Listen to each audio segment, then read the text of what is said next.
होते हैं which contain one cation, at least one cation and one anion, like NaCl is a salt. तो हम लोग देखेंगे यहाँ पे कि सॉल्ट के कितने टाइप्स है. So basically salts can be classified into three types. One is simple salt,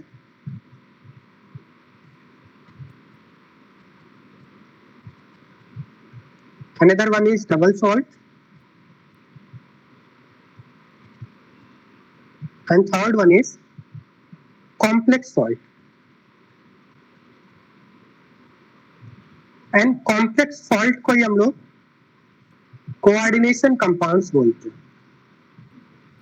These complex salts are called coordination compounds, जिनके बारे में हम लोग यहाँ पे पूरे चैप्टर में हमें complex salt के बारे में डिस्कस करना है. सिंपल सॉल्ट्स आप सभी लोग जानते हैं, ये आपने लोअर क्लासेस में पढ़ा होगा. सिंपल सॉल्ट क्या होते हैं?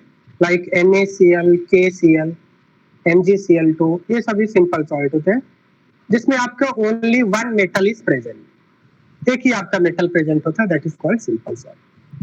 यहाँ पे हम लोग वन बाय वन करके डिस्कस करेंगे what is difference between simple salt, double salt and complex salt. ठीक, सो यहाँ पे हम लोग लिख लेते हैं.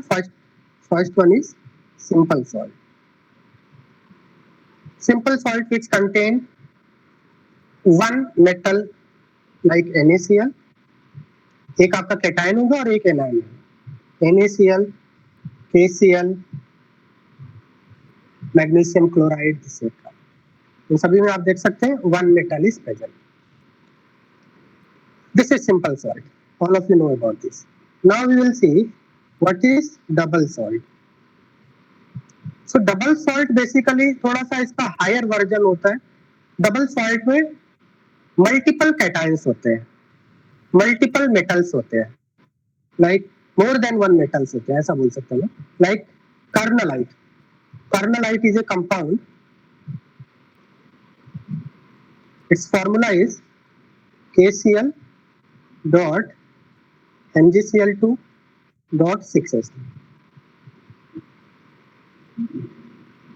सो कार्नलाइट को जब आप वाटर में डिसॉल्व करेंगे तो कार्नलाइट के अंदर जो डिफरेंट कंस्टिट्यूएंट पार्टिकल्स हैं, they are attached by ionic bonding. और हमें पता है, मैंने आपको पहले भी बताया कि आयनिक बॉन्ड क्या होते हैं. अगर किसी कंपाउंड के अंदर आयनिक बॉन्ड है, उसको हम लोग वाटर में डिसॉल्व करते हैं तो आयनिक बॉन्ड ब्रेक हो जाता है. लाइक NaCl के अंदर आयनिक बॉन्ड होता है, तो आप NaCl को जब आप वाटर में डिसॉल्व करते हैं तो ये आपको क्या होता है, कंस्टिट्यूएंट पार्टिकल से ब्रेक हो जाता है. KCl, K+Cl- से ब्रेक हो जाएगा. MgCl2, Mg2+ and 2 chloride ion में ब्रेक हो जाएगा. Similarly, but this Carnallite is a compound which has ionic bonding. ठीक है, the constituent particles are attached by ionic bonding. तो इसको जब हम लोग वाटर में डिसॉल्व करेंगे, so it will dissociate completely in water. So it will give K+, Mg2+ and 3Cl-. ये बात समझ में आ रहा है आपको? K+, 3 chloride ion and Mg2+. So double salts are those. What is difference between simple salt and double salt? In simple salt, generally one metal is there. In double salt, more than one metals are present. Like here, potassium and magnesium, both are S block metals. More than one metal or multiple cation and anions are present in double salt. क्या इतनी बात समझ में आ रहा है आपको? हाँ सर. तो अगर हम कार्नलाइट की बात करें तो कार्नलाइट को वाटर में डिसॉल्व करेंगे, you will get K+ also, Mg2+ also, Cl- also. So it will give the test of K+ also, Mg2+ also and Cl- also. ये तीनों का ही टेस्ट देगा आपको. ठीक है, अब यहाँ पे हमें कैसे पता चलेगा कि यहाँ पे 3Cl- निकल रहे हैं? तो उसके लिए केमिकल टेस्ट करते हैं. ठीक है, बात समझ में आ रहा है? Can you see this Cl- ions? ये तो माइक्रोस्कोपिक पार्टिकल है, क्या आप इनको देख सकते हैं? नहीं. तो फिर कैसे पता चलेगा हमें 3Cl- निकल रहे हैं, 3Cl- डिसोसिएट होके मिल रहे हैं? तो उसके लिए हम लोग केमिकल टेस्ट करते हैं. तो बेसिकली यहाँ पे जो सॉल्यूशन मिल रहा है, जब इस सॉल्यूशन को हम लोग एक्सेस ऑफ सिल्वर नाइट्रेट से ट्रीट करते हैं एक्सेस ऑफ सिल्वर नाइट्रेट से ट्रीट करेंगे। अगर सपोज मान लिया एक्सेस ऑफ सिल्वर नाइट्रेट, तो सिल्वर नाइट्रेट क्या करता है, Ag plus has a strong tendency for halides. So 3 moles of silver nitrate will react with 3 moles of chloride ion. So it will get 3 moles of Ag, यहाँ से आपका Ag plus निकलेगा और इधर Cl minus। AgCl का AgCl water में soluble नहीं होता है और ये वाटर में जाके नीचे आपका प्रेसिपिटेट बना लेता है, वाइट प्रेसिपिटेट इसको आपको मिलेगा, ठीक है। That means 1 mole of potassium carnallite, if it reacts with excess of silver nitrate, how many moles of chloride ion you will get? How many moles of AgCl you will get? 3 moles of AgCl you will get. Why? Because it is 1 mole of carnallite gives 3 moles of Cl minus. So ऐसे compound जो water में completely dissociate हो जाते हैं into their constituent particles, जितने भी cation है और जितने भी एनायंस हैं सभी आपके कंप्लीट ब्रेक हो जाएंगे, ऐसे कंपाउंड्स को हम लोग डबल सॉल्ट बोलते हैं। बात समझ में आ रहा है आपको? अगर हम वाइन टॉप फैक्टर की बात करें, वाइन टॉप फैक्टर का मतलब यह है कि 1 मॉलिक्यूल वाटर में डिसॉल्व करने पे कितने आयंस प्रोड्यूस करेगा, तो आपका आंसर क्या हो जाएगा 3 1 1, that means 5। Wine top factor कितना हो जाएगा? बात समझ में आ रहा है आपको? 1 molecule of carnallite will give 5 ions। क्या ये बात समझ में आ रहा है आप सभी को? Yes sir. So this is an example of double salt. Another example of double salt is potash alum. Potash alum formula is K2SO4 dot Al2SO4 whole thrice dot 24H2O. This is formula of potash alum. Potash alum को जब आप water में dissolve करेंगे, it will dissociate completely in water and all the cations and all the anions will be separated. So how many potassium you will get? 2 potassium ion in water, and how many sulfate ions you will get? 3 plus 1, 4 sulfate ions and 2 aluminium 3 plus ions you will get in water. So such type of compound which dissociate completely in water are called double salts. यहाँ पे wine top factor कितना हो जाएगा बताइए? 1 molecule of potash alum will give how many ions? 2 plus 4 plus 2, 8 ions, considering 100% dissociation. Because मैंने already आपको बता दिया कि यहाँ पे डबल सॉल्ट का 100% डिसोसिएशन होता है। ओके, नाउ अब यहाँ पे जो रेस्पेक्टिव आयंस आ रहे हैं इनमें से भी आपका each and every ion has a specific test. जैसा अभी मैंने आपको बताया था कि आपने पोटाश एलम को वाटर में डिसॉल्व कर दिया, आपको कैसे पता चलेगा कि ये ब्रेक हो गया?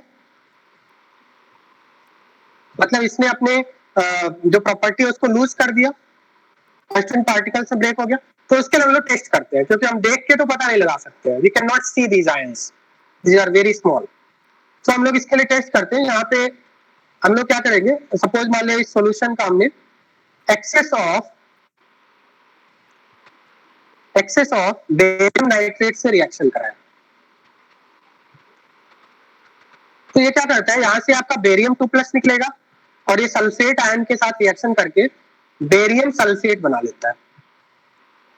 तो 4 मोल्स ऑफ बेरियम नाइट्रेट से 4 नाइट्रेट आयंस आएंगे, 4 नाइट्रेट आयन 4 सल्फेट आयन के साथ रिएक्शन करके, 4 बेरियम 2+ 4 सल्फेट आयन के साथ रिएक्शन करके 4 मोल ऑफ बेरियम सल्फेट का फॉर्मेशन करेंगे, एंड बेरियम सल्फेट का होता है व्हाइट प्रेसिपिटेट। तो हम लोग जो प्रेसिपिटेट यहाँ पे मिल रहा है उसको हम लोग बाहर निकालेंगे, उसको ड्राई करके वेट करेंगे, वेट करके मोल्स निकालेंगे। तो मोल्स निकालने पे हमें 4 मोल मिलेगा, उससे हमें ये पता चलेगा कि 4 मोल का मतलब यहाँ पे 4 सल्फेट आयन आए होंगे, दैट मींस ये कंप्लीटली ब्रेक हो रहा है। ये बात समझ में आ रहा है आपको? ये बात समझ में आ रही?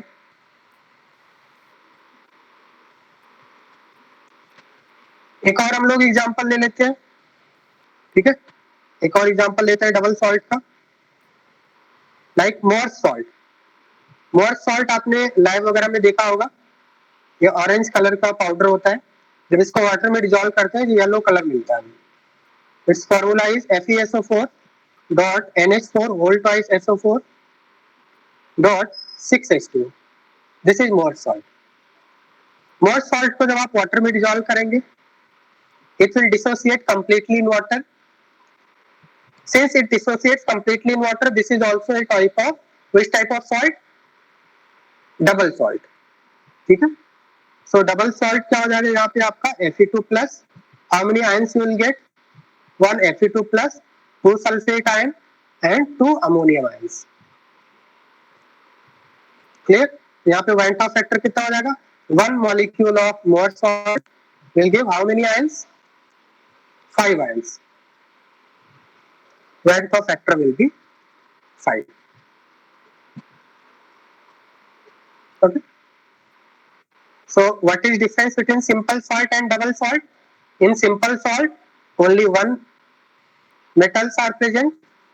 In double salt, more than one metals are present. Clear? And both simple salt and double salts completely dissociate in water. Now, अब हमें जो पूरे चैप्टर में पढ़ना है, that is complex salt के बारे में हमें स्टडी करना है, जिसको हम लोग कोऑर्डिनेशन कंपाउंड्स बोलते हैं. So what is complex salt? Basically simple salt and double salt का कंप्लीट डिसोसिएशन होता है वाटर में, कॉम्प्लेक्स सॉल्ट का पार्शियल डिसोसिएशन होता है, ठीक है? सो थर्ड टाइप ऑफ, यहाँ पे हम लोग सॉल्ट लिखेंगे, this is first one, second one is double salt, third type of salt is complex salt for coordination compounds. सबसे पहले तो हम लोग डिफरेंस लिख लेंगे, what is difference between double salt and complex salt.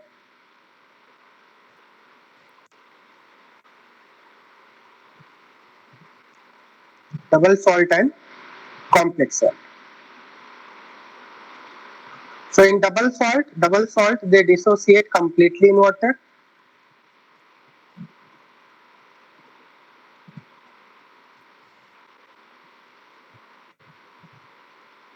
Complex salts they dissociate partially in water.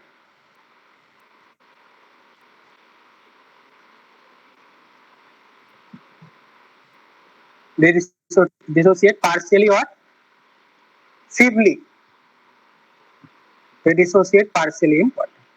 That means complex salt और coordination compound का water के अंदर 100% डिसोसिएशन नहीं होता है. जैसे एक हम लोग एग्जांपल लेंगे, K4FeCN6. This is a complex salt, जिसका नेम होता है पोटेशियम टेट्रासाइनाइडोफेरेट. पोटेशियम टेट्रासाइनाइडोफेरेट एक कॉम्प्लेक्स सॉल्ट होता है. कॉम्प्लेक्स सॉल्ट आइडेंटिफाई करने का तरीका क्या है कि कॉम्प्लेक्स सॉल्ट के अंदर स्क्वायर ब्रैकेट यूज किया जाता है. कॉम्प्लेक्स सॉल्ट के अंदर क्या होता है बेटा? स्क्वायर ब्रैकेट यूज किया जाता है यहाँ पे. और ये स्क्वायर ब्रैकेट, इसमें होता क्या है कि हमारे पास दो टाइप के स्फीयर है. जो स्क्वायर ब्रैकेट के बाहर जो आयंस है, केवल वही आयनाइज होते हैं वाटर के अंदर. स्क्वायर ब्रैकेट के बाहर जो आयंस है वो आयनाइजेबल होते हैं, और स्क्वायर ब्रैकेट के अंदर जो स्पीसीज है ये नॉन आयनाइजेबल होते हैं. मतलब ये वाटर में डिसोसिएट नहीं होते हैं, एज इट इज पड़े रहेंगे. इतनी बात समझ में आ रहा है आपको? स्क्वायर ब्रैकेट के बाहर जो आयंस हैं आपके वो आयनाइज होंगे, स्क्वायर ब्रैकेट के अंदर जो आयंस हैं वो आयनाइज नहीं होते हैं. क्यों नहीं होते हैं उसके बारे में मैं आपको बताऊंगा कि आयनाइज क्यों नहीं होते हैं, ठीक है? तो जब हम लोग इसको वाटर में जब डिसॉल्व करेंगे, so it will break into 4 potassium ions plus square bracket as it is रहेगा. स्क्वायर ब्रैकेट के अंदर जो आयंस हैं, जो स्पीसीज हैं, वो डिसोसिएट नहीं होंगे. यहाँ पे कितने यूनिट का नेगेटिव चार्ज आएगा? हमें पता है कंपाउंड न्यूट्रल होना चाहिए. Total positive charge must be equal to total negative charge. बात समझ में आ रहा है आपको? सो कॉम्प्लेक्स के ऊपर कितना नेगेटिव चार्ज आएगा? 4 यूनिट का नेगेटिव चार्ज आएगा। अब यहाँ पे अगर हम देखें तो बताइए यहाँ पे वैन का फैक्टर की वैल्यू कितनी होगी बताइए? 4 कैटायन मिल रहे हैं, एक आपका एनायन मिल रहा है, वैन का फैक्टर की वैल्यू कितनी हो जाएगी? 5 हो जाएगी। बात समझ में आ रहा है? अब इस कंपाउंड को हम लोग कॉम्प्लेक्स सॉरी कॉम्प्लेक्स कंपाउंड क्यों बोल रहे हैं? क्योंकि यहाँ पे जो आपका स्क्वायर ब्रैकेट के अंदर जो आपके स्पीसीज मिल रहा है, दैट इज कैटायन, तो आपका ब्रेक हो गया, बट जो एनायन है वो आपका फर्दर ब्रेक नहीं होता है वाटर में। मतलब अगर आप इसको वाटर में डिजोल्व करने की कोशिश करोगे तो ये आपका वाटर में ब्रेक नहीं होता है। अगर वापस से आप वाटर में डिजोल्व करते तो it should be like this Fe2+। अगर ये डबल सॉल्ट होता तो हमें ऐसा मिलता Fe2+ और 6Cn-, बट ऐसा नहीं होता है। मतलब ये फर्दर डिजोल्व नहीं होता, वाटर में डिसोसिएट नहीं होता, स्क्वायर ब्रैकेट के अंदर ये डिसोसिएट नहीं होता। तो इसका मतलब क्या ये कंपाउंड कंप्लीट डिसोसिएट हो रहा है? बताइए मुझे।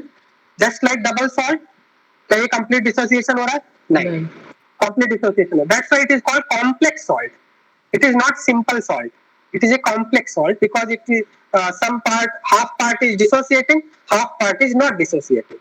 So it is the such type of salts are called complex salt.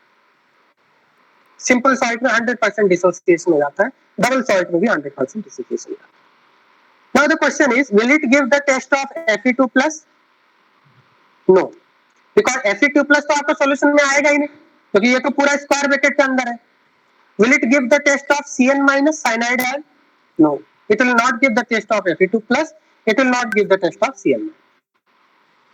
But अगर हम डबल सॉल्ट में बात करें तो डबल सॉल्ट, कोई भी अगर आप डबल सॉल्ट लेंगे उसको वाटर में डिसॉल्व करेंगे तो वो सिर्फ कंप्लीटली डिसोसिएट हो जाता है। तो मोर सॉल्ट Fe2+ का टेस्ट देगा, सल्फेट आयन का भी टेस्ट देगा, अमोनियम आयन का भी टेस्ट देगा, बिकॉज ये कंपाउंड अपनी आइडेंटिटी लूज कर रहा है वाटर में, ये सभी आयंस में ब्रेक हो चुका है। बट कॉम्प्लेक्स सॉल्ट में ऐसा नहीं होता है। कॉम्प्लेक्स सॉल्ट यहाँ पे Fe2+ का टेस्ट और Cn- का टेस्ट नहीं देगा। That is the difference between complex salt and simple salt. यहाँ पे अगर हम बात करें तो जो कैटायन है, कैटायन को हम लोग बोलेंगे सिंपल कैटायन। कैटायन आपका सिंपल है क्योंकि आपका इसमें एक ही एलिमेंट आ रहा है। बट यहाँ पे जो एनायन है, एनायन कैसा है यहाँ पे? इसको हम लोग बोलेंगे this is not a simple anion, it is a complex anion. बात समझ में आ रहा है आपको? सॉरी, ये तो बात समझ में आ रहा है आपको? बताइए सभी स्टूडेंट्स को। हाँ sir.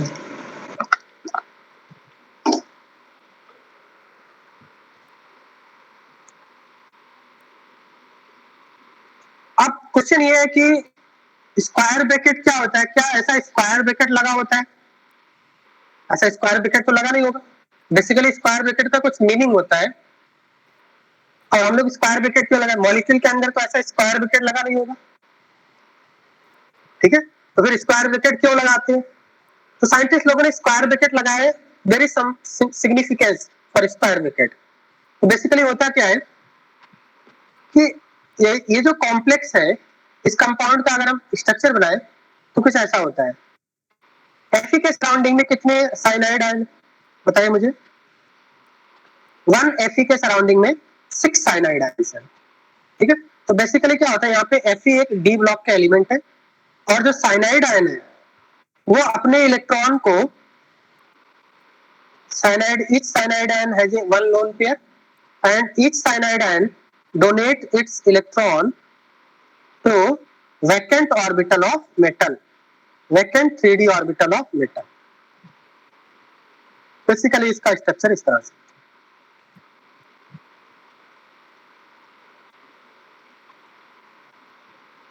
So 1 Fe2+ is surrounded by 6 cyanide ion through coordinate bond.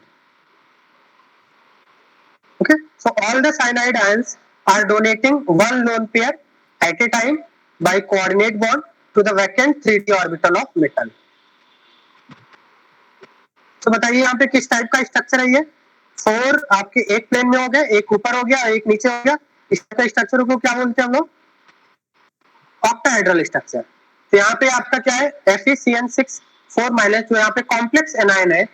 Complex anion का कैसा स्ट्रक्चर है बताइए? Complex anion is present in octahedral fashion, right? All the Cn minus are surrounded by Fe. Fe is metal here and Cn minus are donuts. और जो आपका Cl minus होता है, basically यहाँ पे Fe के ऊपर 3 यूनिट का चार्ज होता है, ठीक है? तो हमारे पास each Cn has 1 unit of negative charge, तो टोटल चार्ज कितना बनेगा कॉम्प्लेक्स के ऊपर? ठीक है, यहाँ पे कितना हो जाता है 2 Fe, यहाँ पे Fe+2 के फॉर्म में प्रेजेंट होता है फेरस आयन। Fe के ऊपर +2 का चार्ज है और हमारे पास 6 साइनाइड आयन है, तो टोटल कॉम्प्लेक्स के ऊपर कितना चार्ज होगा?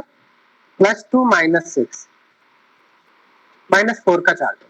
बात समझ में आ रहा है? तो ये -4 के जो चार्ज है, इसको हम लोग ऐसा स्क्वायर ब्रैकेट करके बाहर रिप्रेजेंट करते हैं। This is the way of representation 4-, मतलब इफेक्टिव चार्ज आपका 4 यूनिट का नेगेटिव चार्ज है। और जो Cl आपके पोटेशियम आयंस हैं, पोटेशियम आयंस आयनिक बॉन्ड से अटैच होते हैं, क्योंकि 4 इफेक्टिव 4 यूनिट नेगेटिव चार्ज है और हमारे पास 4 पोटेशियम आयंस हैं और आयनिक बॉन्ड को हम लोग डॉट से रिप्रेजेंट करते हैं। मतलब इलेक्ट्रोस्टैटिक फोर्स होगा ना इनके बीच में। आयरन के ऊपर 2 यूनिट का पॉजिटिव चार्ज है और हमारे पास 6 साइनाइड आयन, सो इफेक्टिवली 4 यूनिट का नेगेटिव चार्ज है और 4 पोटेशियम आपके आयनिक बॉन्ड से अटैच होंगे। तो इसका मतलब ये जो आपका कॉम्प्लेक्स है, इसमें 2 टाइप के बॉन्ड्स होते हैं। कोऑर्डिनेशन कॉम्प्लेक्स में, कोऑर्डिनेशन कंपाउंड्स में 2 टाइप के बॉन्ड्स होते हैं, ठीक है? एक तो आपका आयनिक बॉन्ड होता है जो स्क्वायर ब्रैकेट के बाहर है, जो स्क्वायर ब्रैकेट के बाहर आयंस होते हैं वो आयनिक बॉन्ड से अटैच होते हैं, और जो स्क्वायर ब्रैकेट के अंदर आपके मॉलिक्यूल्स प्रेजेंट है वो किस टाइप के बॉन्ड से प्रेजेंट होते हैं? कोऑर्डिनेट बॉन्ड से प्रेजेंट होते हैं। बात समझ में आ रहा है आपको? कैसी बात समझ में आ रहा है? तो जब आप इसको वाटर में डिसॉल्व करोगे, जब आप इसको वाटर में डिसॉल्व करोगे, तो यहाँ पे देखिए आयनिक बॉन्ड तो वाटर में ब्रेक हो जाता है, तो यहाँ से 4 पोटेशियम आयन बाहर निकल जाएंगे, बट जो कोऑर्डिनेट बॉन्ड होता है जो मेटल और साइनाइड के बीच में है, कोऑर्डिनेट बॉन्ड और कोवेलेंट बॉन्ड वाटर में ब्रेक नहीं होते हैं। तो इसका मतलब ये Cn माइनस तो ब्रेक नहीं होंगे, इसीलिए इनको मैंने नॉन आयनाइजेबल बोला था। तो पार्शियली डिसोसिएट होंगे, ओनली पोटेशियम आयन बाहर निकलेंगे, Cn माइनस आयंस और Fe2+ आयन बाहर नहीं निकलेंगे, बिकॉज उनके अंदर कोऑर्डिनेट बॉन्ड है। क्या इतनी बात समझ में आ रहा है आपको? Why this is non-ionizable? Because there is coordinate bond here. This is ionizable because there is ionic bond here.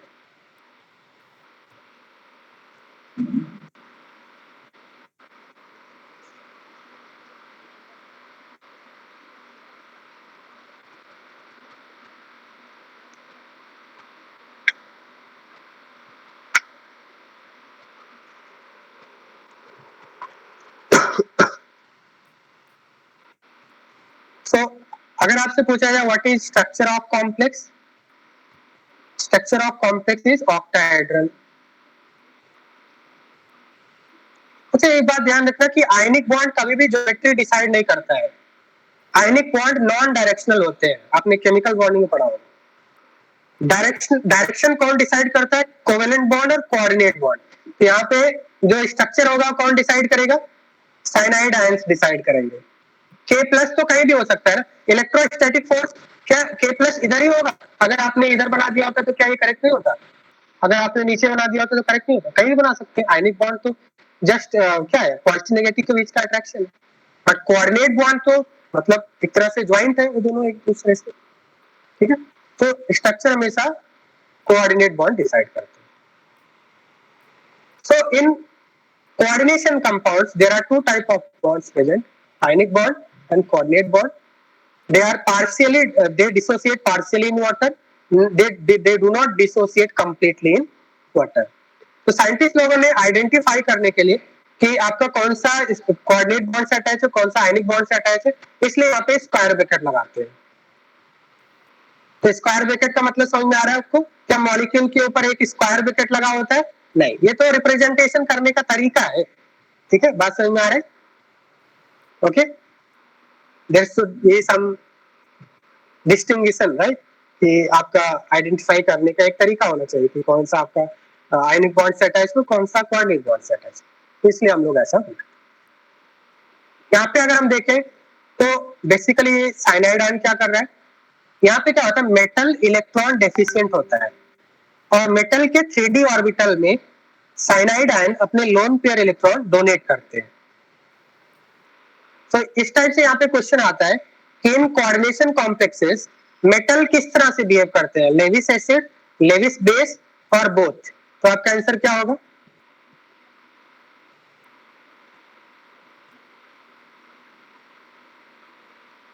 Metal किस तरह से बिहेव कर रहे हैं बताइए, मेटल कैसे बिहेव करते हैं? क्योंकि ये इलेक्ट्रॉन एक्सेप्ट कर रहे हैं और इलेक्ट्रॉन एक्सेप्टर को हम लोग लेविस एसिड बोलते हैं, क्योंकि ये किसी इलेक्ट्रॉन क्या कर रहे हैं, एक्सेप्ट कर रहे हैं cyanide ion, they are electron acceptor, they are electron acceptor. And यहाँ पे अगर हम देखें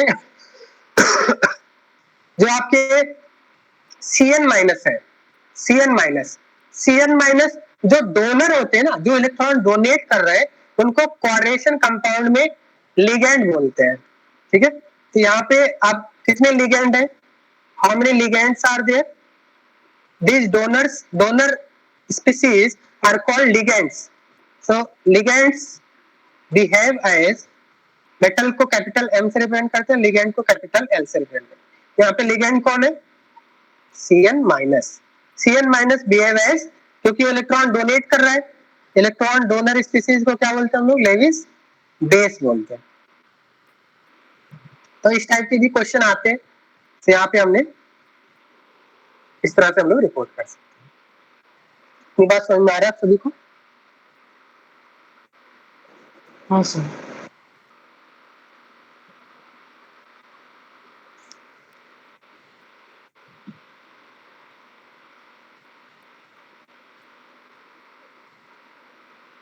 So in general, coordination compounds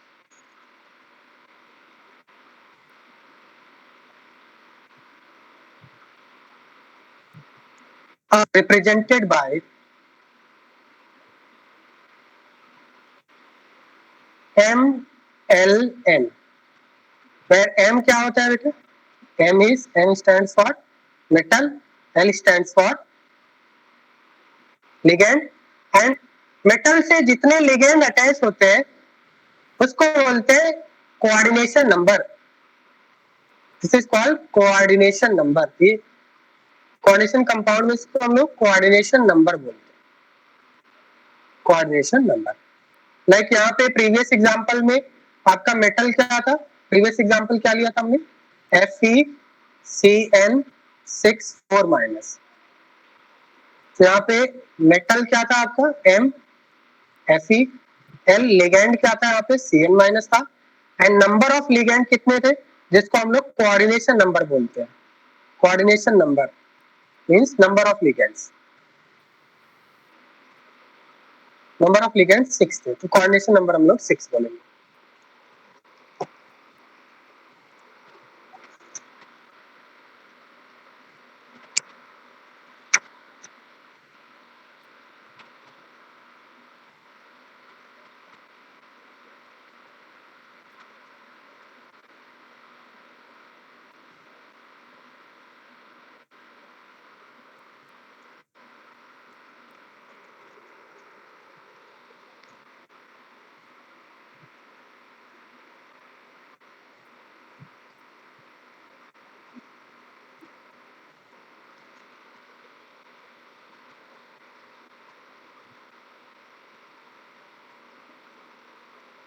So is it clear to all of you how coordination compounds are different from double salts and simple salts? Yes sir.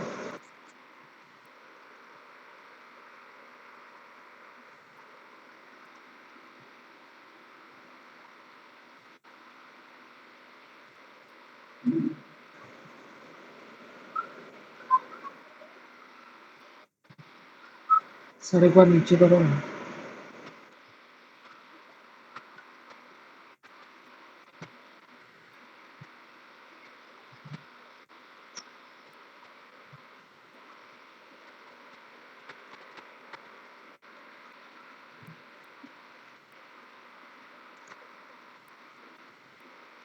हो गया, copy कर लिया आपने? हाँ sir.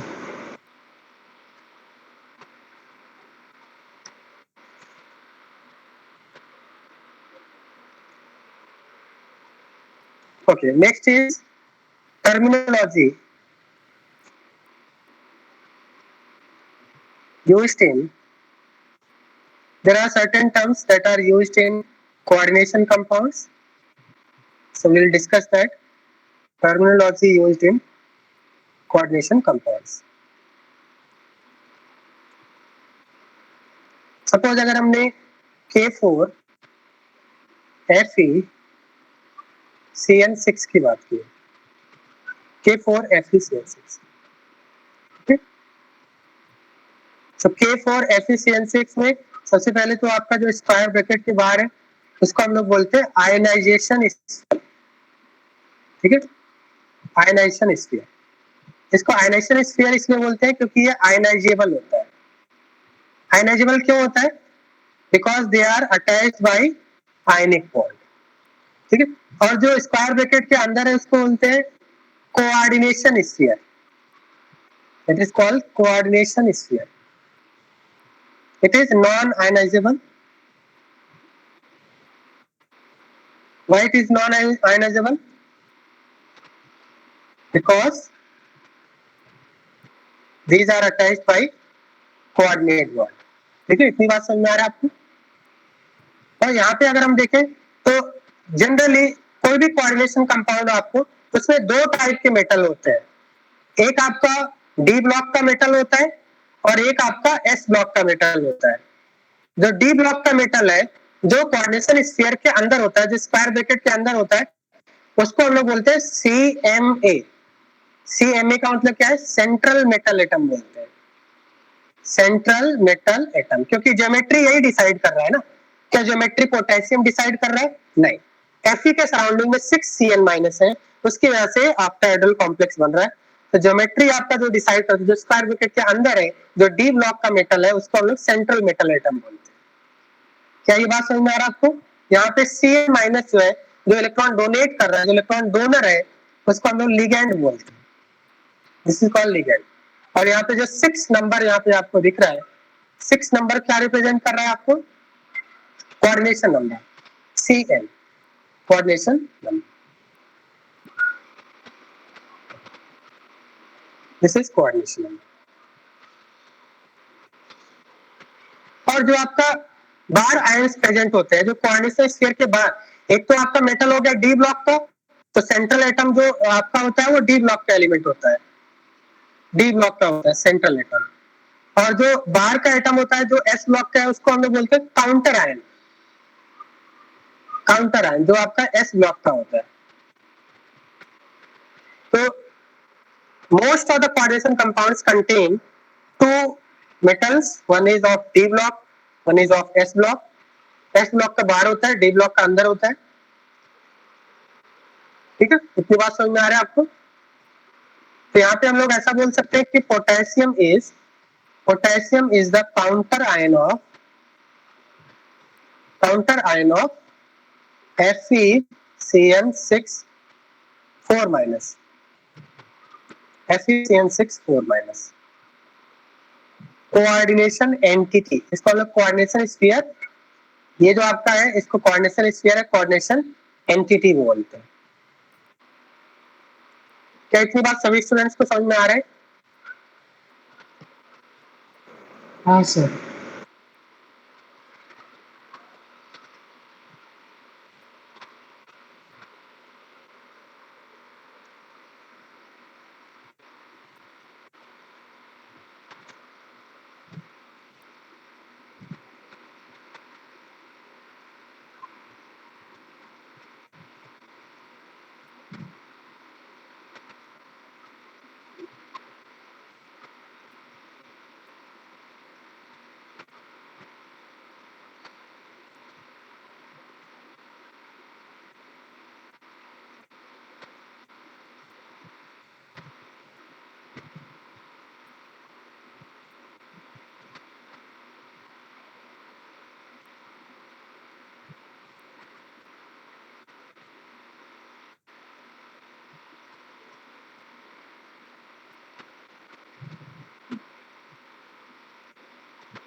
Okay, now we will see classification of coordination compounds.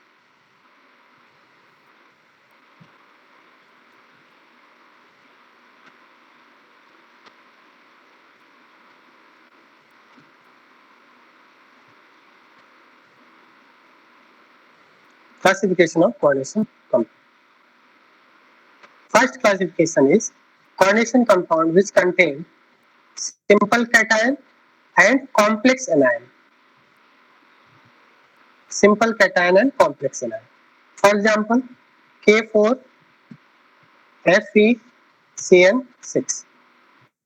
ये जो आपका coordination compound है, जब आप इसको वाटर में डिसॉल्व करेंगे, जैसा मैंने आपको बताया, स्क्वायर ब्रैकेट के बाहर आपका आयनाइज होगा, स्क्वायर ब्रैकेट के अंदर आयनाइज नहीं होगा. तो यहाँ पे कैटायन तो आपका सिंपल है, बट एनायन कैसा है? कॉम्प्लेक्स है. कॉम्प्लेक्स का मतलब उसके अंदर coordinate bond. Second type of coordination complex is coordination complex which coordination compound which contain complex cation and simple anion. ऐसा भी हो सकता है कि कैटायन आपका कॉम्प्लेक्स हो और आपका एनायन सिंपल हो.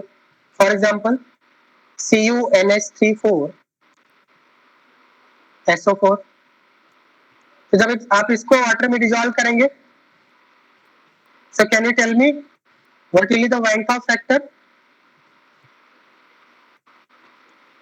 स्क्वायर ब्रैकेट के अंदर जो आपका आयनाइज होगा, स्क्वायर ब्रैकेट के बाहर ही आयनाइज होगा. ओके, सो यहाँ पे अगर हम देखें तो यहाँ पे कैटायन कैसा है? यहाँ पे कैटायन कैसा है? सिंपल कैटायन है? नहीं, कैटायन तो आपका कॉम्प्लेक्स है, स्क्वायर ब्रैकेट वाला है. बट एनायन कैसा है? सिंपल है. वैन-कॉफ फैक्टर कितना आएगा? 2 आएगा. इधर वैन-कॉफ फैक्टर कितना आएगा? Number of ions that are generated by 1 mole of compound is 5. तो इतनी बात समझ में आ रहा है? दैट मींस कोऑर्डिनेशन कंपाउंड दो तरह के हो सकते हैं.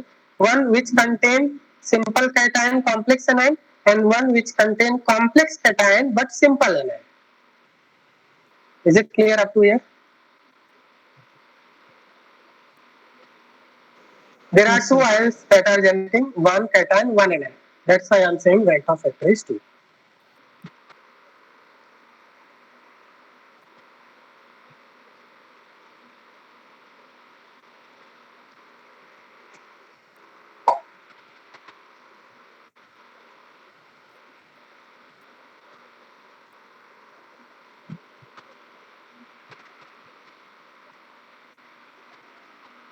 Next is third type of compound, third type of coordination compound in which both cation and anions are complex, which contain cation and complex anion.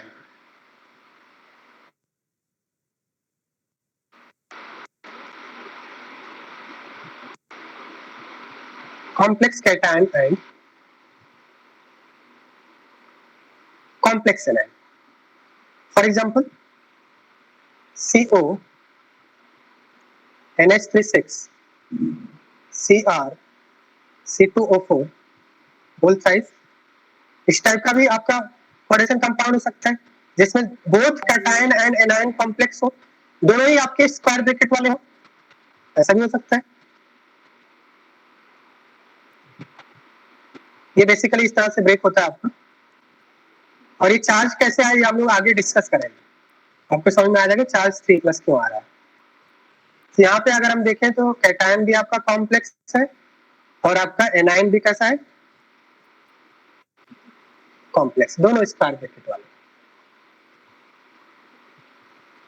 Okay, complex cation, complex anion. Here complex cation, simple. And in this there is simple cation but complex anion.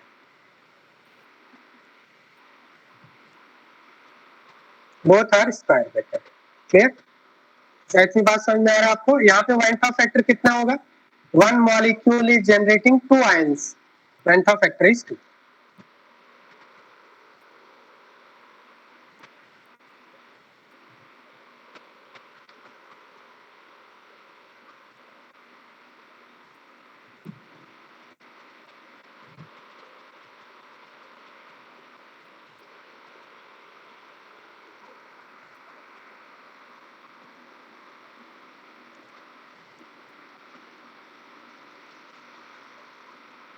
तो हम लोग यहाँ पे coordination compound definition लिख लेते हैं.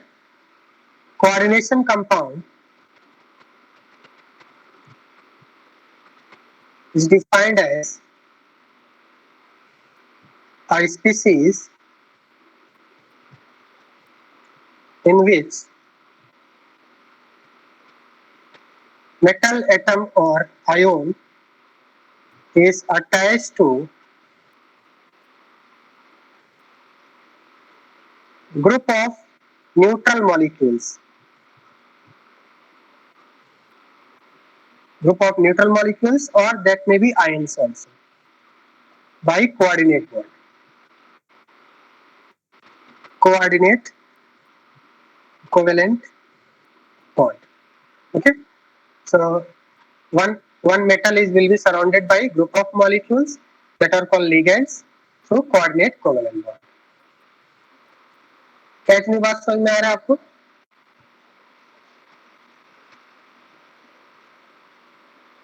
बताइए. हाँ सर.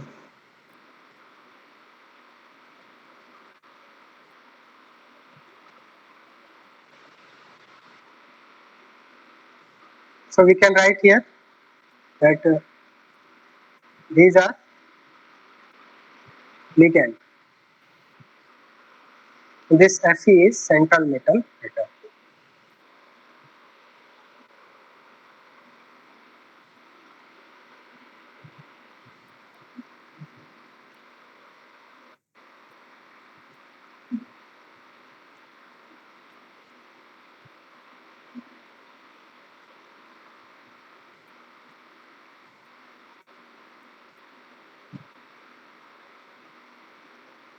अब बेसिकली हम लोग क्या करते हैं, एक बार इनको हम लोग देख लेते हैं. सपोज मान लिया कोई भी कोऑर्डिनेशन कंपाउंड है, तो एक्चुअल में इसमें बॉन्डिंग किस तरह से होता है उसके बारे में हम लोग एक बार देख लेते हैं. ठीक है, थोड़ा सा रफ आइडिया ले लेते हैं कि बॉन्डिंग कैसे होता है. मान लिया सपोज कोई कोऑर्डिनेशन कंपाउंड है CONH36 Cl3. अब इसका फॉर्मेशन कैसे हो रहा है उसके बारे में हम लोग एक बार डिस्कस कर लेते हैं. ठीक है, तो सबसे पहले तो हम लोग ये देखते हैं कि इसको जब आप वाटर में डिसॉल्व करेंगे तो क्या बन जाएगा आपको, CONH36 3+ एंड 3Cl-, ये बनेगा.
Hello sir. हाँ, वॉइस आ रहा है क्या आपको? हाँ सर. Just wait. हाँ सर. हाँ, तो हम लोग क्या डिस्कस कर रहे हैं, CONH3Cl3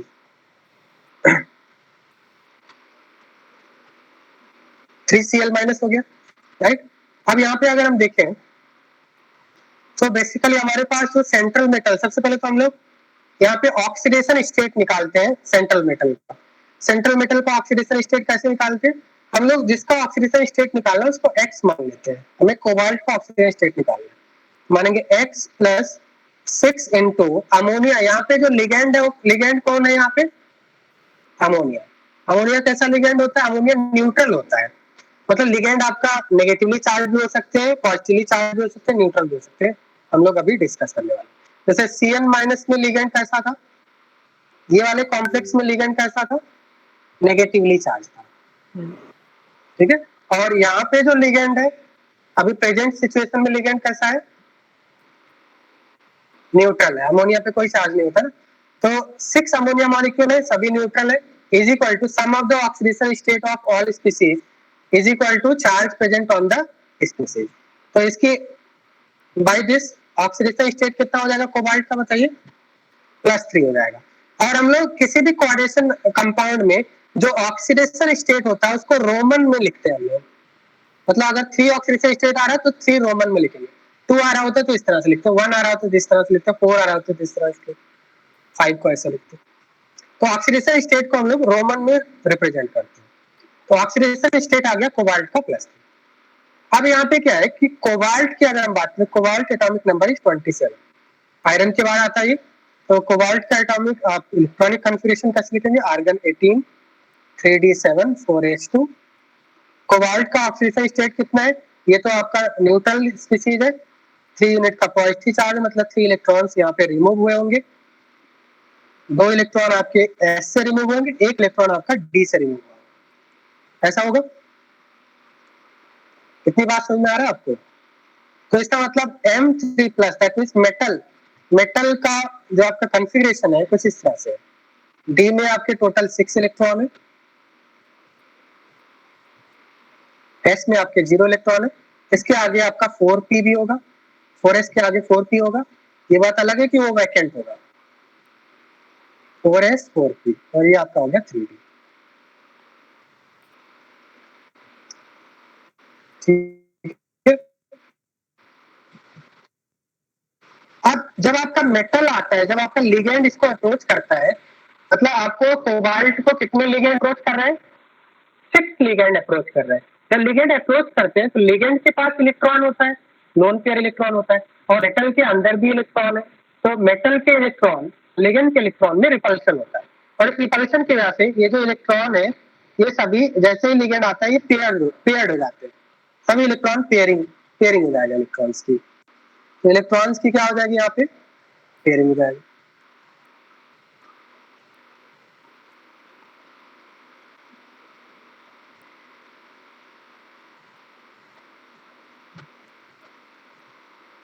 इस तरह से हो जाएगा, ठीक है। और पेयरिंग होने के बाद हाइब्रिडाइजेशन होगा, हाइब्रिडाइजेशन किसका होगा, जो आपके वैकेंट ऑर्बिटल है, 2d orbital, 1s orbital and 3p orbital, यहाँ पे कौन सा हाइब्रिडाइजेशन होगा, d2sp3 हाइब्रिडाइजेशन, d2sp3 हमने केमिकल बॉन्ड में पढ़ा है, sp3d2 एंड d2sp3 से कौन सा टाइप का स्ट्रक्चर मिलता है हमें, ऑक्टाहेड्रल स्ट्रक्चर मिलता है, राइट। तो यहाँ पे 2 d ऑर्बिटल, 1 s ऑर्बिटल और 3 p ऑर्बिटल कंबाइन होंगे, और हमें पता है जब हाइब्रिडाइजेशन होता है तो सभी एटम की सभी ऑर्बिटल्स की एनर्जी क्या आती है, सेम हो जाती है, 1 2 3 4 5 6 1 2 3 4 5 6, यहाँ पे हम 6 ऑर्बिटल यहाँ पे रिप्रेजेंट कर देते हैं। बाकी के जो 3 ऑर्बिटल है जो आपका फुल्ली फिल्ड है, क्या वो बॉन्डिंग में पार्टिसिपेट करेंगे, नहीं, क्योंकि उसमें कोई वैकेंसी नहीं है ना, ठीक है।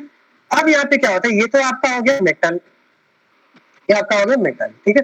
अब मेटल को क्या करेंगे, हाँ पेयरिंग में क्यों आया, बेसिकली ये आप हम लोग बहुत ही लास्ट में पढ़ाते हैं, बट मैं आपको समझाने के लिए अभी से बता दे रहा हूँ, ये पेयरिंग एग्जैक्ट रीजन क्या है, इसमें बहुत सारे कॉन्सेप्ट आएंगे अभी, ठीक है। ये चीज तो कोई बताता ही नहीं, मतलब अभी स्टार्टिंग में ये चीज नहीं बताते, मैं स्टार्टिंग में ही बता दे रहा हूँ सो दैट आपको आइडिया आ जाए, तो धीरे धीरे स्लोली आप समझेंगे कि पेयरिंग ये क्यों हो रहा है। अभी आप ऐसा समझिए कि मेटल के इलेक्ट्रॉन और लिगेंड के इलेक्ट्रॉन में रिपल्शन होता है, इसलिए यहाँ पे pairing, but this is not the only thing, इसमें बहुत सारे रीजंस होते हैं जो हम लोग पढ़ने वाले हैं, स्प्लिटिंग वगैरह होता है, ठीक है। अभी सिर्फ हम लोग रफ आइडिया बता रहा हूँ, ठीक है, स्टार्टिंग में तो ये बताते हैं, मैं आपको बता दे रहा हूँ, एडवांस में बता दे रहा हूँ, तो स्लोली आपको सब समझ में आ जाएगा, ठीक है, हैव पेशेंस। तो ये आपका मेटल हो गया, मेटल के पास आपके 6 इलेक्ट्रॉन हो गया, और यहाँ पे आपका d2sp3 हाइब्रिडाइजेशन हो गया, ठीक है, दिस इज 6 d2sp3 हाइब्रिडाइजेशन। अब जो आपके अमोनिया मॉलिक्यूल्स है, ईच अमोनिया है, each one molecule we have total 6 ammonia molecules each ammonia has one lone pair. ये अमोनिया मॉलिक्यूल क्या करते हैं, अपने लोन पेयर इलेक्ट्रॉन को मेटल के वैकेंट p ऑर्बिटल में कोऑर्डिनेट बॉन्ड के साथ हैं, और इस तरह से ये क्या करते हैं, मतलब यहाँ पे मेटल इलेक्ट्रॉन डेफिशिएंट बिकॉज यहाँ पे वैकेंट ऑर्बिटल है और लिगेंड इलेक्ट्रॉन रिच है, तो इन दोनों के बीच में अट्रैक्शन होता है और इसी अट्रैक्शन को हम लोग कोऑर्डिनेट बॉन्ड से रिप्रेजेंट करते हैं। दैट इज लिगेंड अपने इलेक्ट्रॉन को मेटल के वैकेंट ऑर्बिटल में कोऑर्डिनेट बॉन्ड से डोनेट कर रहा है एंड डोनेट करने के बाद ये दोनों आपस में अटैच हो जाए। तो मेटल हमारे पास क्या था, कोबाल्ट, कोबाल्ट को 6 अमोनिया मॉलिक्यूल, 2 आपके ऊपर और नीचे से आएंगे और 4 आपके साइड से आएंगे इस तरह से, और ऑक्टाहेड्रल कॉम्प्लेक्स का फॉर्मेशन करेंगे। जो आपका नेगेटिव चार्ज है उसको हम लोग स्क्वायर ब्रैकेट में क्लोज करके बाहर नेगेटिव चार्ज को रिप्रेजेंट करते हैं। हाउ मच पॉजिटिव चार्ज है, ये कॉम्प्लेक्स कैटायन है, 3 यूनिट का पॉजिटिव चार्ज है, यहाँ पे हम लोग 3 यूनिट का पॉजिटिव चार्ज है। और ये 3 यूनिट का पॉजिटिव चार्ज क्यों आ रहा है कॉम्प्लेक्स में, क्योंकि ये मेटल का ऑक्सीडेशन स्टेट है 3+, मेटल 3+ ऑक्सीडेशन स्टेट में प्रेजेंट है। तो क्या आपको रफ आइडिया मिल गया कि कोई भी कोऑर्डिनेशन कंपाउंड कैसे बनता है, बहुत ज्यादा डिटेल में हम लोग पढ़ेंगे, ठीक है। This is not the only thing, okay, और भी बहुत सारी चीजें हम लोग सीखेंगे। अभी आपको समझ में आ रहा है कि कैसे कोऑर्डिनेशन कंपाउंड बनता है, बताइए।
तो यहाँ पे आपका अमोनिया क्या है, डोनर है, और इन डोनर्स को क्या बोलते हैं, लेविस बेस और लिगैंड बोलते हैं। और मेटल क्या है, यहाँ पे मेटल कैसा बिहेव कर रहा है, एक्सेप्टर है, तो इसको लेविस एसिड बोलेंगे, मेटल को लेविस एसिड बोलेंगे और अमोनिया को यहाँ पे लेविस बेस बोलेंगे। क्या सभी स्टूडेंट्स को समझ में आ रहा है? Yes, sir.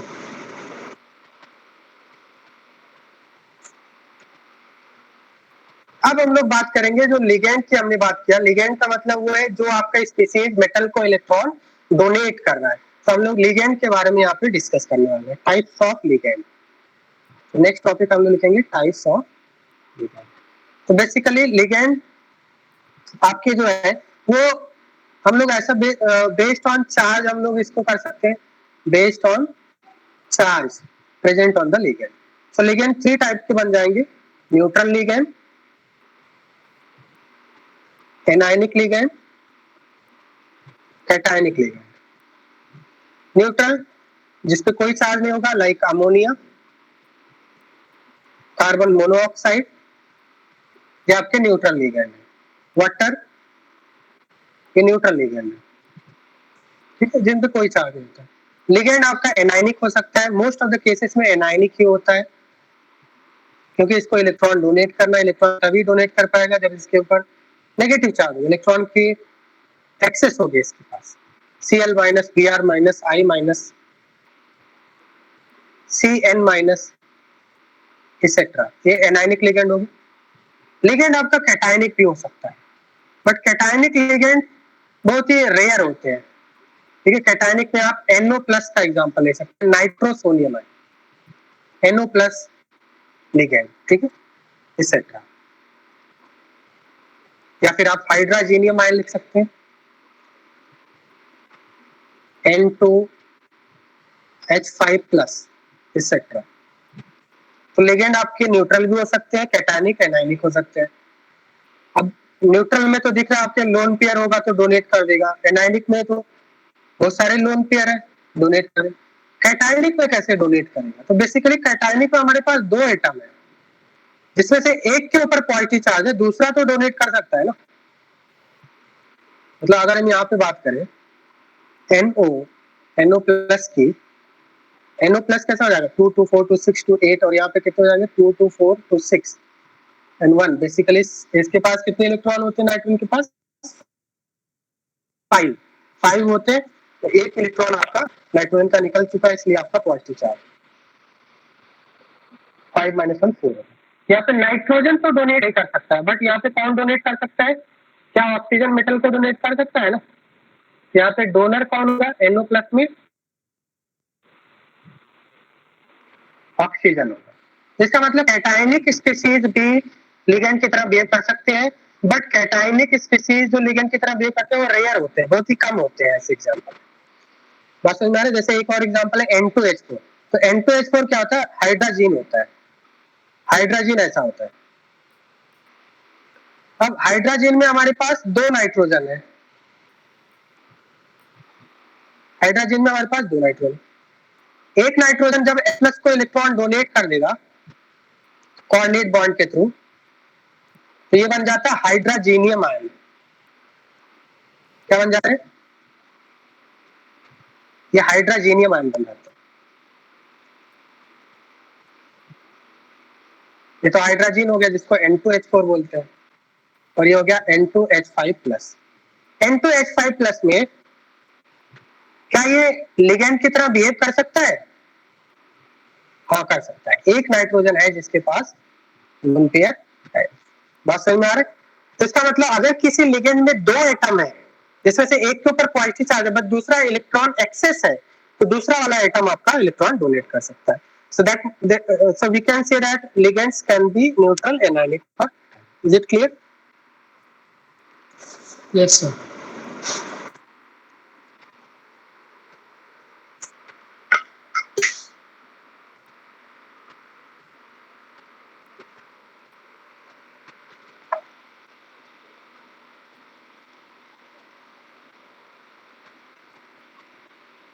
Next is types of ligands. Again हम लोग लिगेंड्स को क्लासिफाई करेंगे टाइप्स ऑफ लिगेंड, बट एक डिफरेंट तरीके से क्लासिफाई करेंगे based on number of donor atoms, based on number of donor atoms.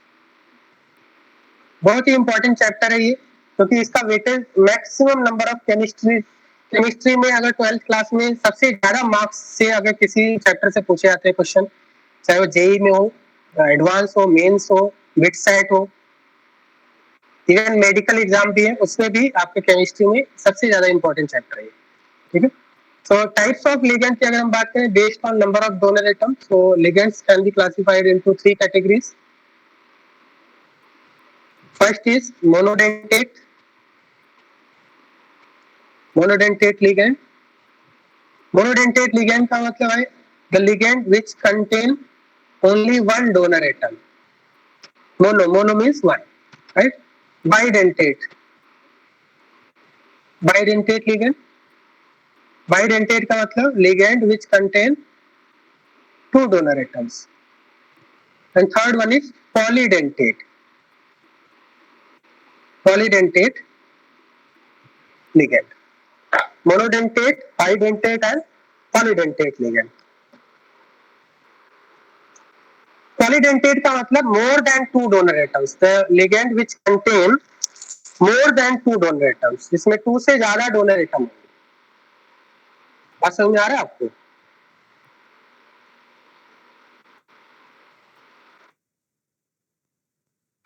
More than two donor atoms.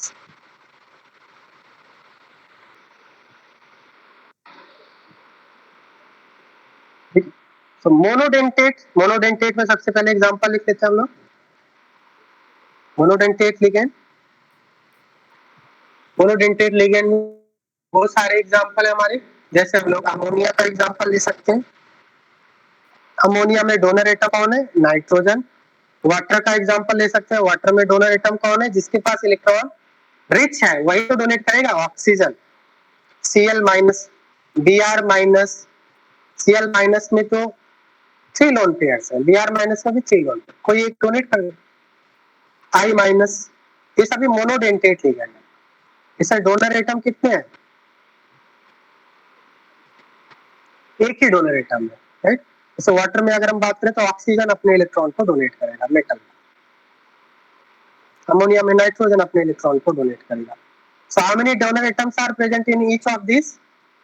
Only one. So these are called monodentate ligands, right? ये बात समझ में आ रहा है आपको? Second one is bidentate ligands.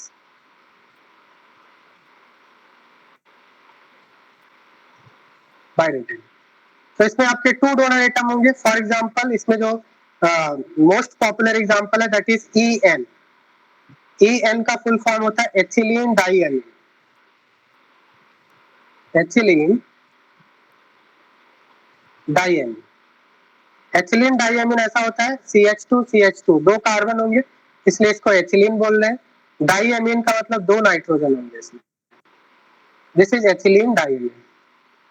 Now suppose आपका central metal atom platinum है। अब यहाँ पे हमारे पास वन एथिलीन डाइअमीन मॉलिक्यूल है। तो बताइए वन एथिलीन डाइअमीन मॉलिक्यूल में कितने डोनर एटम है? How many donor atoms are present? Can both the nitrogens donate at a time simultaneously to platinum? Yes, they can donate. So this is a bidentate ligand. दोनों ही आपने क्या करेंगे, coordinate bond से electron platinum को donate करेंगे या जो भी आपका मेटल है उसको डोनेट करेंगे। So such type of ligands which contain two donor atoms are called bidentate ligands. क्या इतनी बात समझ में आ रहा है आपको? Yes, sir. अब बाइडेंटेट में भी दो तरह के होते हैं, एक सिमेट्रिकल बाइडेंटेट और दूसरा आपका asymmetrical bidentate. Symmetrical bidentate and unsymmetrical bidentate.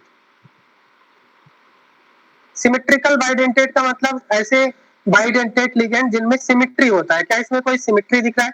क्या आप इस मॉलिक्यूल को दो इक्वल पार्ट में डिवाइड कर सकते हैं? यस, तो ये सिमेट्रिकल बाइडेंटेट लिगेंड है। So this is an example of symmetrical bidentate. Other example एक और ले सकते हैं हम लोग सिमेट्रिकल बाइडेंटेट का। सिमेट्रिकल बाइडेंटेट में आएगा OX2 माइनस। OX2 माइनस को बोलते हैं ऑक्जेलेट आयन। ऑक्जेलेट आयन कैसे होता है? COO माइनस COO माइनस, जिसको शॉर्ट में हम लोग बोलते हैं C2O4 2 माइनस। ये ऑक्जेलेट आयन जो है ये आपका, ये भी सिमेट्रिकल बाइडेंटेट लिगेंड है। जैसे मान लिया हम मेटल आयरन ले लिया, सेंट्रल मेटल आयरन ले लिया। अब आयरन को डोनेट करना है, यहाँ पे आपके पास दो डोनर एटम है। You can write oxalate ion like this. So can both the oxygens donate at a time to metal? Yes, both the oxygens can donate at a time to metal. So this is an example of symmetrical bidentate. This is another example of symmetrical bidentate. इसमें भी symmetry है या नहीं? क्या आप इस molecule को दो इक्वल पार्ट में डिवाइड कर सकते? इक्वल पार्ट में कर सकते हैं। ये भी सिमेट्रिकल बाइडेंटेट है। अब यहाँ पे एक बात ध्यान देना, क्या all four oxygen atoms can donate at a time? फिर कैसे आप बनाओगे, रिंग कैसे बनाओगे? फिर सभी एक साथ नहीं कर सकते। अब हमें पता है कि यहाँ पे नेगेटिव चार्ज डिलोकलाइज होता है, तो क्या दोनों के पास एक साथ ही नेगेटिव चार्ज आ जाएगा? इधर इसके पास होगा नेगेटिव चार्ज या फिर डिलोकलाइज होकर इसके ऊपर नेगेटिव चार्ज आएगा। तो एक बार में एक ही ऑक्सीजन डोनेट करेगा, any one of these two, right? बात समझ में आ रहा है? And similarly any one of these two. इतनी बात समझ में आ रहा है आपको? So this is another symmetrical bidentate ligands. Next हम लोग आएंगे unsymmetrical bidentate ligand.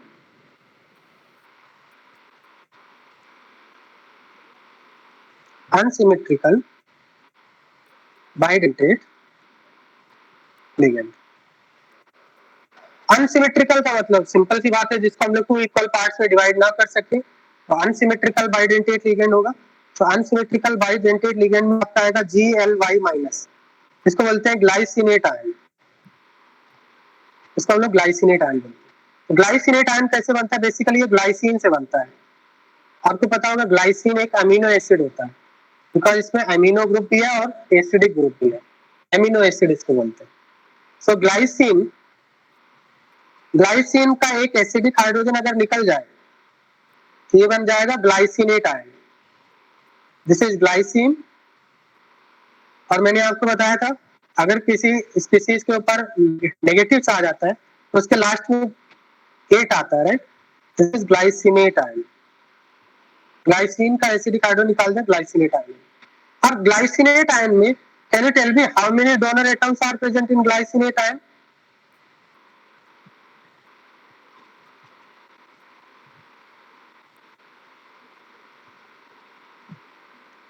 How many donor atoms are present? 2 donor atoms, nitrogen and oxygen. Both can donate at a time to metal through coordinate bond. So this is also an example of, because there are 2 donor atoms, so this is also an example of bidentate ligand. अब क्या ये symmetrical है? क्या आप इसको 2 equal part में divide कर सकते हो? इधर NH2 इधर CO-, तो ये अनसिमेट्रिकल, सो अनसिमेट्रिकल बाइडेंट। क्या इतनी बात समझ में आ गया आपको? So GLY minus is an example of unsymmetrical bidentate ligand. So you have to remember this. आपको क्वेश्चन में ऐसा दिया होगा GLY माइनस और आपको बताना होगा कि व्हाट इज डेंटिसिटी। अब इसको बोलते हैं, देखिए एक टर्म है आपका डेंटिसिटी। डेंटिसिटी डेंटिसिटी का मतलब होता है number of donor atoms, number of donor atoms present in a ligand.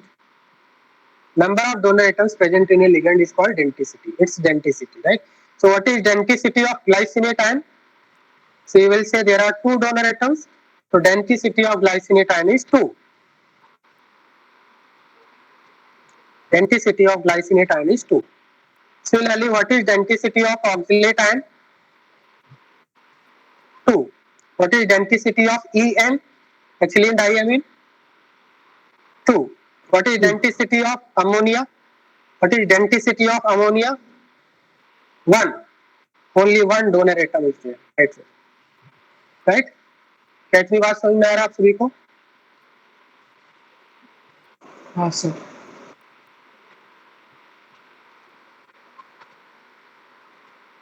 Copy कर लीजिए।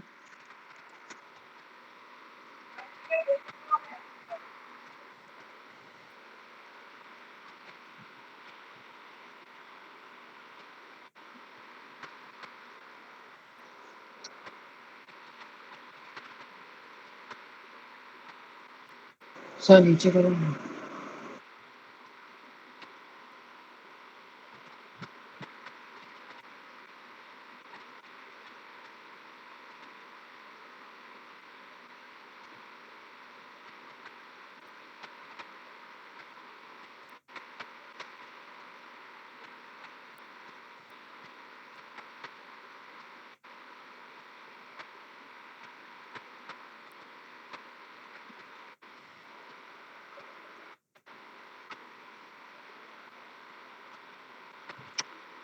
Now we will see one most important example of, we will say, polydentate ligand.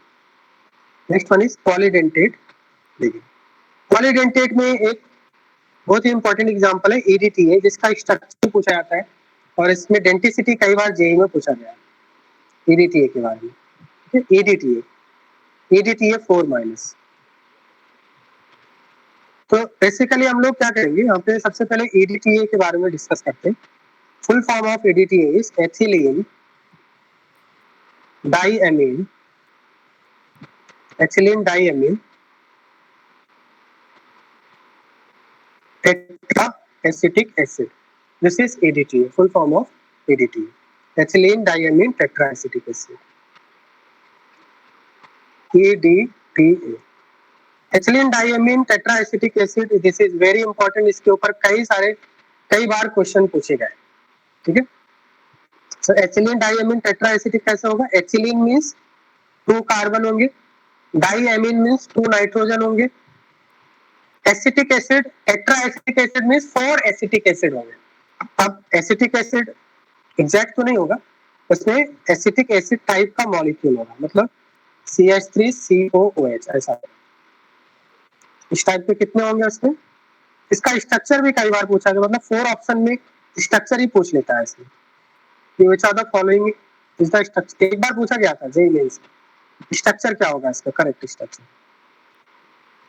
This is EDTA,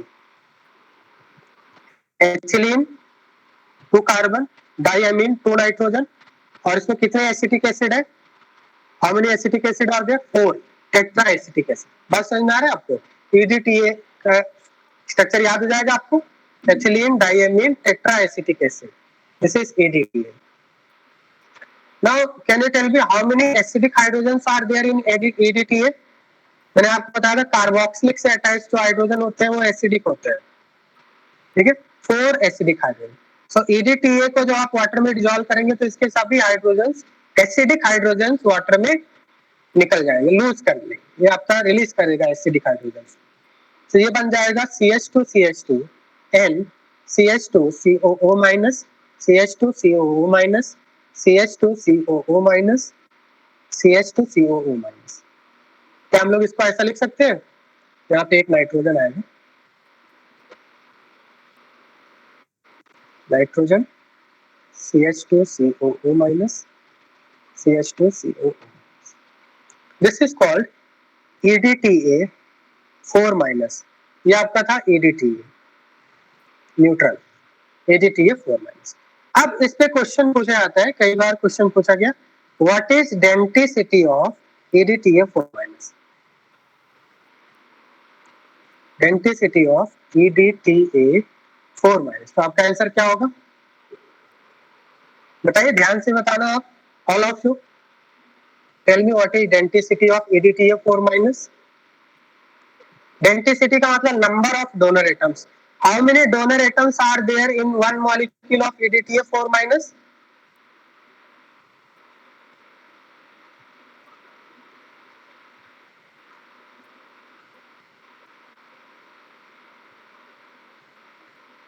density of EDTA 4 minus is 6, जिसमें से आपके 2 nitrogen होते हैं and 4 oxygen होते हैं। इसी बात समझ में आ रहा है आपको? क्योंकि नाइट्रोजन के पास भी तो लोन पेयर है, और ऑक्सीजन, ऑक्सीजन तो ऐसा होगा COO माइनस, ऑक्सीजन के पास तो ढेर सारा लोन पेयर है। कितने लोन पेयर है? 3 लोन पेयर है, each oxygen contain 3 lone pair.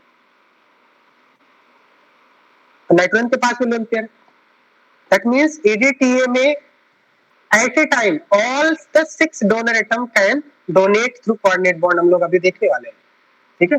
EDTA में एक साथ सभी एटम्स डोनेट कर सकते हैं, ऑल द 6। सो EDTA की डेंसिटी है 6, इस टाइप के लिगेंड को हम लोग बोलते हैं। So EDTA 4 minus, we can say that EDTA 4 minus is hexadentate ligand. और इसमें आपको क्वेश्चन आता है मोनोडेंटेट, बाइडेंटेट, टेट्राडेंटेट, हेक्साडेंटेट, तो आपको कौन सा ऑप्शन करेक्ट करना है? It is a hexadentate ligand because it contain 6 donor atoms. It is a hexadentate ligand. क्या ये सभी स्टूडेंट्स को समझ में आ रहा है? हाँ सर। अरे अदर 4 एटम्स अभी मैंने थोड़ी देर पहले बताया, COO माइनस ऐसे होगा ना, अब ये इस तरह से होगा ना, मतलब जब ये आपका डीलोकलाइज होगा तो आइदर इसके ऊपर नेगेटिव आ जाएगा या फिर इसके ऊपर नेगेटिव, क्या दोनों के ऊपर एक साथ नेगेटिव आ जाएगा? नहीं, तो इन दोनों में से कोई एक ऑक्सीजन एक बार में डोनेट करेगा, एक CO माइनस के बाद 2 ऑक्सीजन, वन, इन दोनों में से कोई एक डोनेट करेगा जिसके ऊपर नेगेटिव चार्ज है, ये रेजोनेंस में होगा। अगर इधर नेगेटिव तो ये डोनेट करेगा, इधर नेगेटिव तो ये, ठीक, समझ में आ गया आपको? तो यहाँ पे 6 डोनर एटम्स है, इट इज ए हेक्साडेंटेट।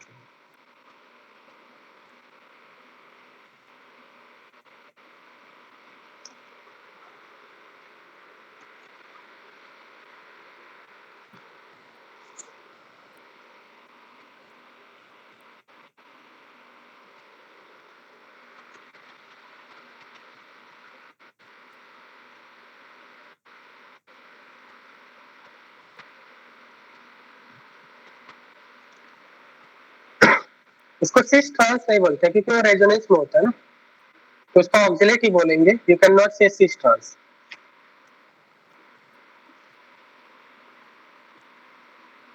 अब सपोज आपको क्वेश्चन ऐसा है, क्वेश्चन है EDTA 4 minus, EDTA sorry 2 minus, what is denticity?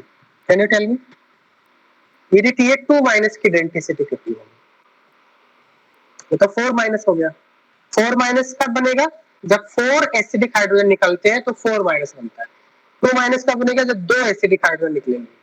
ठीक है, तो EDTA 2 माइनस की डेंसिटी कितनी होगी? यस 4 हो जाएगी। Very good.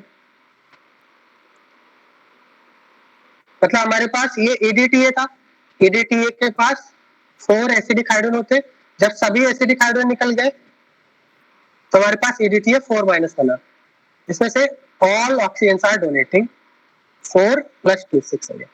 यहाँ पे क्या होगा? EDTA 2 माइनस कुछ ऐसा होगा, CH2 CH2 N,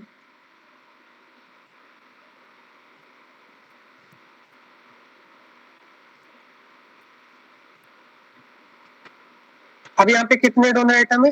जो ऑक्सीजन जो नेगेटिवली चार्ज है वही डोनेट करेंगे। अभी यहाँ पे कितने हो गए? ये COOH वाले नहीं करेंगे, ये तो न्यूट्रल है ना। ठीक है, नेगेटिव वाले इलेक्ट्रॉन रिच होते हैं वही डोनेट करते हैं। यहाँ पे डेंसिटी कितनी हो जाएगी? Density 2 nitrogen 2 oxygen, that means 4 हो जाएगा। Okay, clear? समझ में आ रहा है यहाँ तक बात? सो इसको कॉपी कर लीजिए, देन उसके बाद हम लोग 15 मिनट्स के बाद हम लोग नेक्स्ट लेक्चर स्टार्ट करेंगे। ठीक है, टेक ब्रेक। ठीक है, अभी हम लोग थोड़ा सा ब्रेक लेंगे।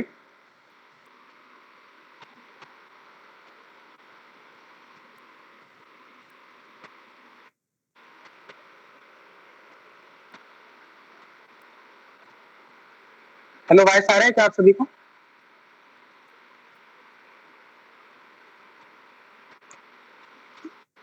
हाँ, तो 15 मिनट्स का ब्रेक ले लेते हैं, उसके बाद हम लोग स्टार्ट करेंगे। ठीक है, फिर से नेक्स्ट क्लास स्टार्ट करेंगे।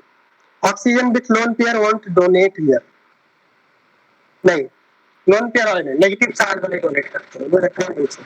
ठीक है, नेगेटिव चार्ज वाले ज्यादा इलेक्ट्रॉन रिच होते हैं ना।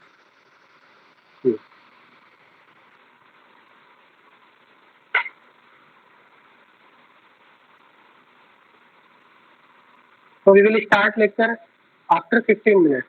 ठीक है,